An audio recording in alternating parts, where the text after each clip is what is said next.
everyone, welcome back to Build. I'm your host, Brittany Jones-Cooper, and today I'm sitting down with Carmen Ejogo, who stars in the latest season of True Detective. Ejogo plays Amelia Reardon, a school teacher turned author who ends up becoming a key investigator in the case. I'm going to chat with Carmen about this role and much more, but first, here's True Detective.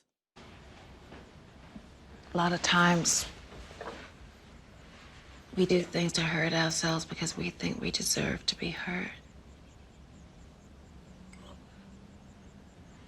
Whatever you think you did or didn't do, you don't deserve to suffer. You don't need to be punished. And those children wouldn't want you doing that to yourself. Please put your hands together for Carmen Ejogo. How you doing today? I'm good, yeah. Sun's out finally in New York thank City. God. This weekend was so rainy. Right? I'm so excited to chat with you about True Detective because, you know, it came out a few months ago and I feel like you need the time to sort of process everything. What has it been like for you just going through this journey and the reaction the show has received? Yeah, it's always a great thing to come out the other side and to then actually hear what people think. And yeah, I mean, I've been really blown away by the response, particularly to the character of Amelia. You know, it was always a character that I knew was very intriguing and really sort of complex and special in many ways. But you can never be sure if all of that nuance and stuff like sort of jumps off the screen and captures an audience. And so it's just been so fun to discover that has been the case. Yeah. What was the audition process like for you with this role? So. I heard first about the project because my agent said that Mahershala had been like inquiring about whether I might be interested, and so he had me in mind for the role from the start, which is very flattering. And I don't know what he'd seen of my work. I mean, I've been working forever, so there's a lot he could have maybe seen along the way. But so to know that he was really interested was very cool. And then I got to I had to still jump through hoops and had to audition and prove my worth. And then I got to read a few scripts, and then when it came to the point of do I want to do the job or not, I had to speak to the creator, Nic Pizzolatto, and really understand what his intentions were, because from what I could tell, the little bits and pieces that I was being allowed to see, it wasn't enough information to tell if it was going to be a really interesting character that I knew I could do really interesting work with. So I had questions, and he had good answers, so it was I was on board. Yeah, I read that you didn't want to just play another woman who's just like a wife and like a supporting character. You wanted her to have some layers. Yeah, I mean, I'm rarely interested in that kind of character that's just the supportive wife role. I've always sort of avoided the non-messy, complicated women on screen. So that's typically not what I've done anyway. But I have done sort of the frustrated kind of housewife character in some regard. I mean, I would argue that Coretta Scott King is a really interesting version of that. So I didn't want to have to sort of like, I just wanted to do something completely fresh. So from the first few episodes, it did feel like it might be that territory. But then Nic explained how important this character was going forward. And for anyone that's seen like the full season, she's really the true detective. And as Nic would describe Amelia, he said that I was like his secret weapon. So for the season overall, you know, it's way more complicated. I play an artist, a teacher, a mother, a wife, a detective of sorts. I'm also the poetic voice of the show. There's this wonderful sort of poetry that is expressed throughout the show. It's a meditation on time and love and all these big themes, and I'm the one that really gets to voice that in many ways. Yeah, she's a lot of things. I'm also the subconscious sort of voice of Wayne, played by Mahershala. So there are these like really intriguing sort of like moments where I'm on screen, but I'm really just there as a sort of omen or a sort of. So in the end, it was one of the most complex performances I've ever had to do, actually. And I could never have guessed that just reading the first couple of episodes. Yeah, because in the first couple of episodes, it really she's kind of like a slow burn, and then all of a sudden, it's like you can really see who she is. And part of that is the time span that's covered. I mean, you're playing the same character over a span of 30 years. Yeah. So how did that affect how you played her? Because I would imagine, like, you didn't shoot it all, I'm sure, in order. It wasn't all in order, although like the first. Okay, so we start in the 80s, and then it's the 90s, and then we play a little bit in the 2000s. Most of my work actually was in order. So for the most part, I could get the 80s out of the way and then just panic about what was coming like later. But then there would be occasional days that I'd be doing something in the 90s and then I'd have to sort of bounce back into the 80s. And the reason that was complicated is because I chose to sort of gain weight for the time that I was later playing her in her 40s, because by that point she's had kids, and I think she's just more comfortable in her own skin, and she's like letting it go a little loose, and the hair's natural, and it's a very different aesthetic. So that was the only thing that got a little complicated, like when I had to bounce back to being like in the 1980s. So it was like cinching into costumes again. But yeah, I mean, the real challenge was just knowing all of that material on day one, as soon as I began work, which you don't normally have to do for television. You can normally learn one episode, then move on to the next after you finish filming that, and then on to the next, and so on. For this show, I had to really have 8 hours of material in my data bank, in my head, ready to go, because even if I wasn't performing in the 90s at the beginning of the show, I still had to know where this character was going to go, so that I could have a sense of thread and a sense of linearity, I suppose. So it was a lot. It was one of the most labor-intensive jobs I've had to do.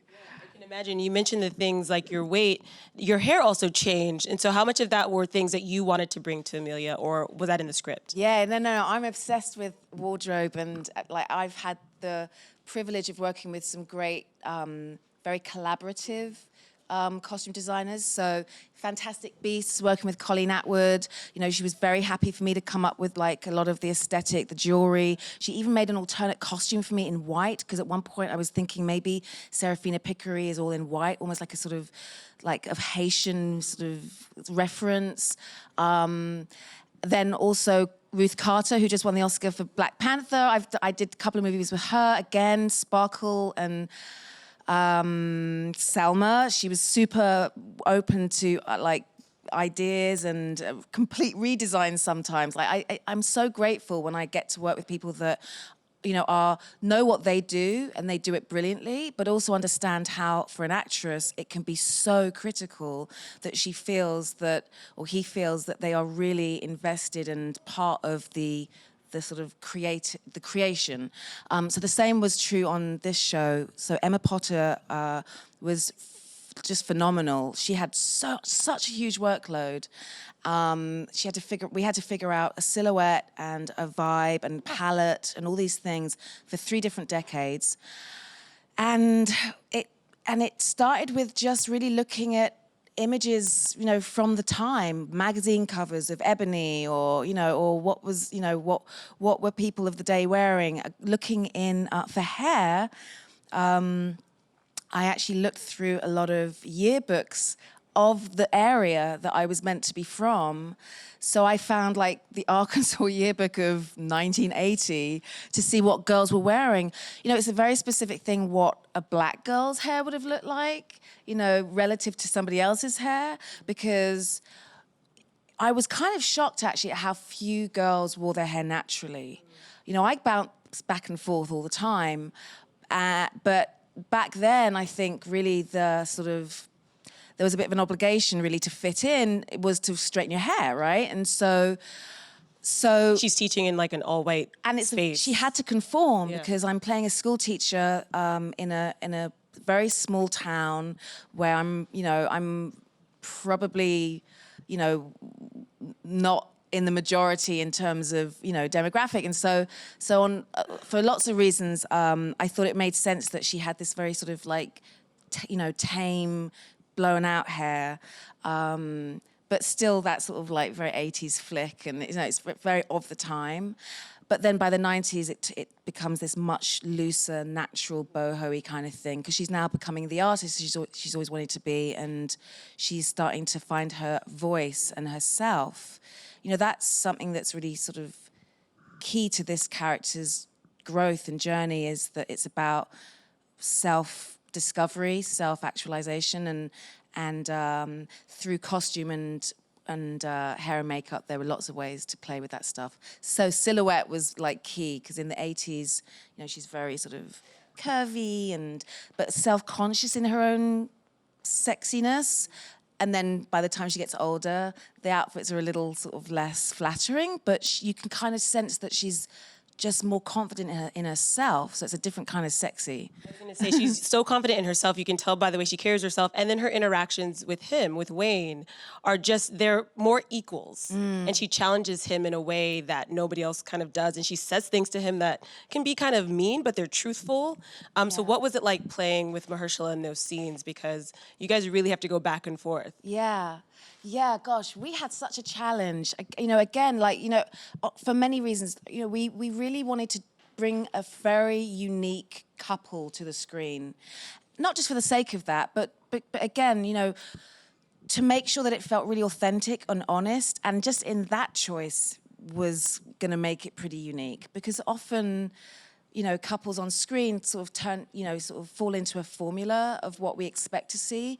And Nic's writing really doesn't, it doesn't really celebrate that. It really celebrates the weirdness of what a relationship can look like. The fact that sometimes it's really ordinary, really mundane. Sometimes you're really in sync and sometimes you're not. Sometimes you've got a lot to talk about and sometimes it's just silent. And in his writing, he plays with all of that stuff. So Mahershala and I really had to honor that and find ways to bring to life the truth of what a marriage can look like over 30 years. And that is, that's a lot harder than you'd imagine. I mean, it's there were days that he and I really had to think very long and hard about where we'd come from, where we were going, where we were at, and be very present and mindful to make it feel like cohesive, but always authentic. I feel like we got there, and what I'm most proud of is the fact that the temptation to sort of fix the rhythm of scenes and the shape of things at times was there, because Nic just writes in such a strange way at times. But we really didn't do that. We didn't fix that stuff. We just stayed true. We just sat in it. And I think as a result, there are some really fun scenes that we get to bring to the screen that just feel remarkably honest. I love the scene in the 90s where they're sort of making the pact to each other to leave the case behind and kind of focus. Yeah. I thought that scene, I was just so in it, because it's like you're hoping they get to this point just for their family, but you're not sure that either of them can really let it go, because it's so much a part, it's in the fabric of their relationship. Yeah, I mean, it's in the fabric of so much of who they've become, and for Amelia, it's in the fabric of who she was, because as the teacher of of the children that go missing, it's I think she probably had a stronger relationship with those children than maybe their own parents did. Unfortunately, you get the impression that they were kind of latchkey kids that didn't have a lot of sort of foundation. So she probably provided that. So there's a real heartfelt connection to the case from the very beginning for Amelia. And I think the same starts to happen for Wayne in different ways. And also, in some regard, I think they're a little defined by the case because it gives them definition. Like we all, in our work often defines who we are and gives us a sense of purpose. And I think that that's true for both of them. I think Wayne feels like a real man when he feels like he's doing his job as a detective really well. And then when you get into later years, when he gets demoted and that starts to sort of look really insecure, he gets really insecure and he gets very emasculated. at the same time, Amelia is becoming this artist that she'd always hoped to be and is starting to really come into her own. And so that just creates all kinds of problems between the two. What do you make of the fact that he wouldn't really read her book? I mean, that could have saved him a lot of heartache, trouble if he had Could have just saved read us the all a book. lot of time, right? Yeah. The case would have been solved like at least a decade Literally or a two decade earlier. Yeah, I think, you know, that's a stubbornness and a sort of like an unwillingness to acknowledge that his wife is becoming more than the sort of slightly passive, providing, protecting woman that he maybe first met.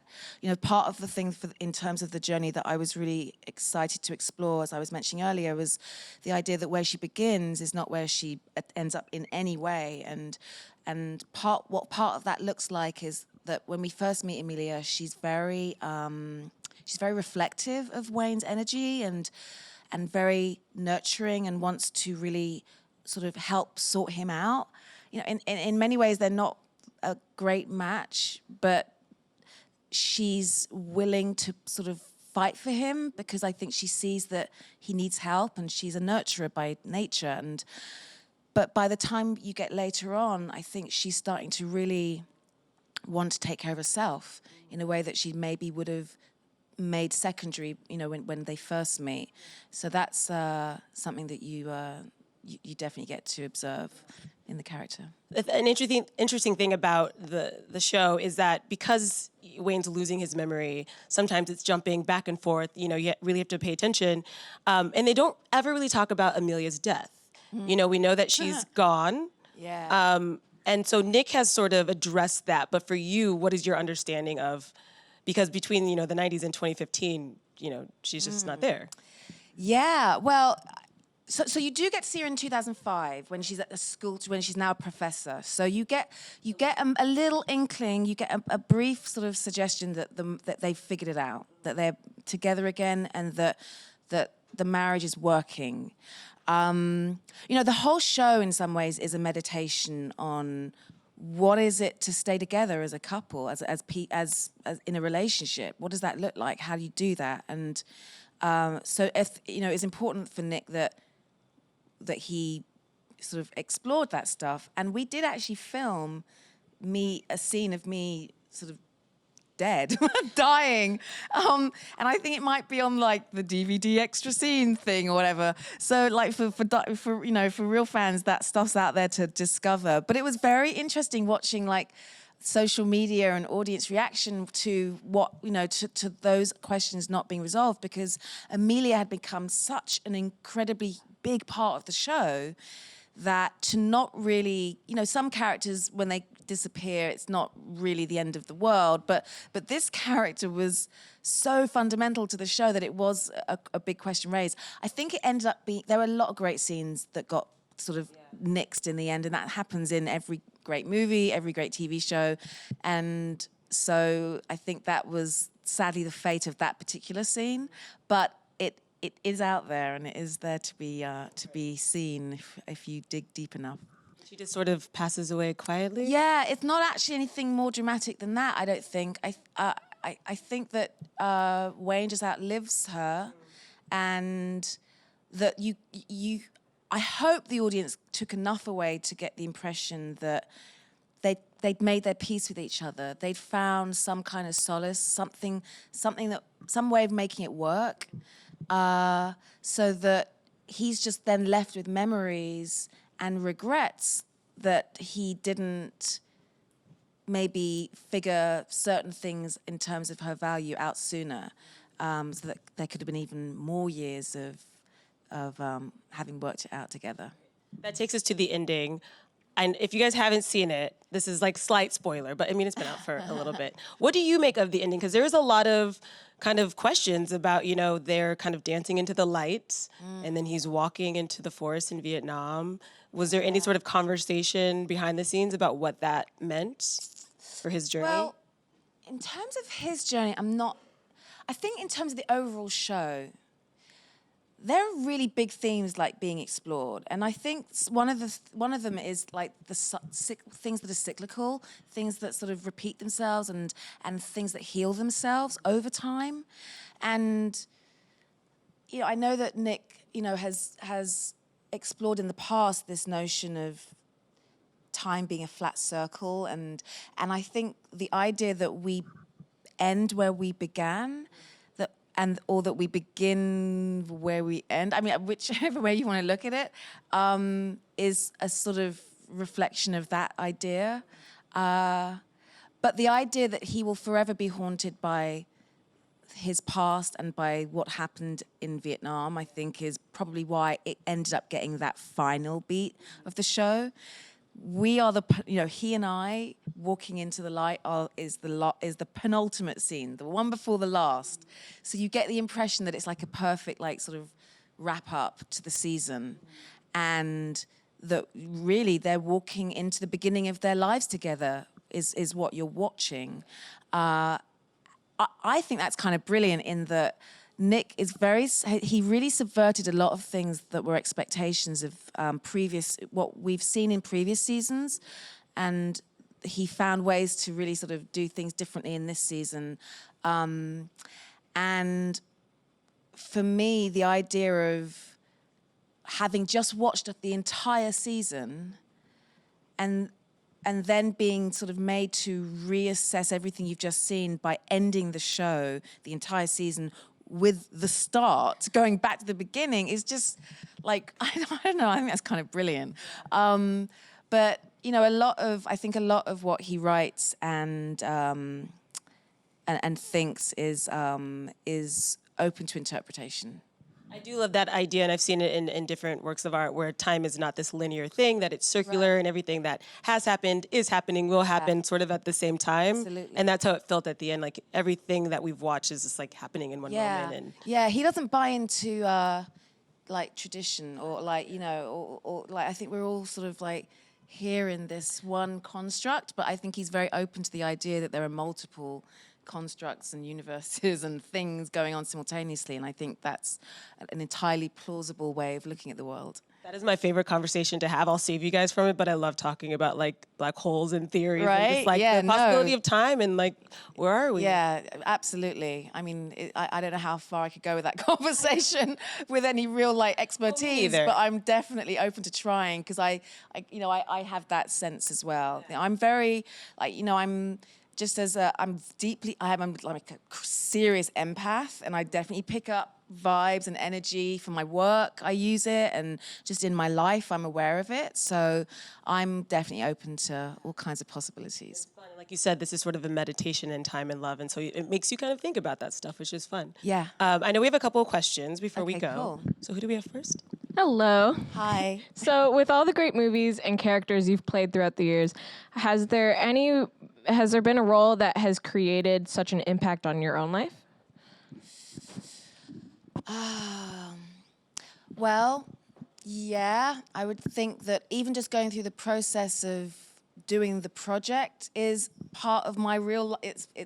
That's my life. I'm all about process at this point, more so than just like the end product. So the journey of making the thing is an impact on my life, as I'm in the moment. But in terms of characters specifically, probably, well, certainly playing Coretta Scott King, that I appreciate just a few things. I appreciate the woman. I think she's just such a remarkable personality that we still have not nearly as much real understanding as to how depthful and important she was to the movement. But also I appreciate the importance of playing historical characters, having gone through that experience twice. I've played her. And for a lot of people, that can be the only reference that they have is the movie version of history. So the importance of me getting it right, or me at least getting some kind of interpretation or essence of somebody, is really a huge responsibility that I don't take lightly. So, so in terms of future career choices, and playing that role has had an impact for sure.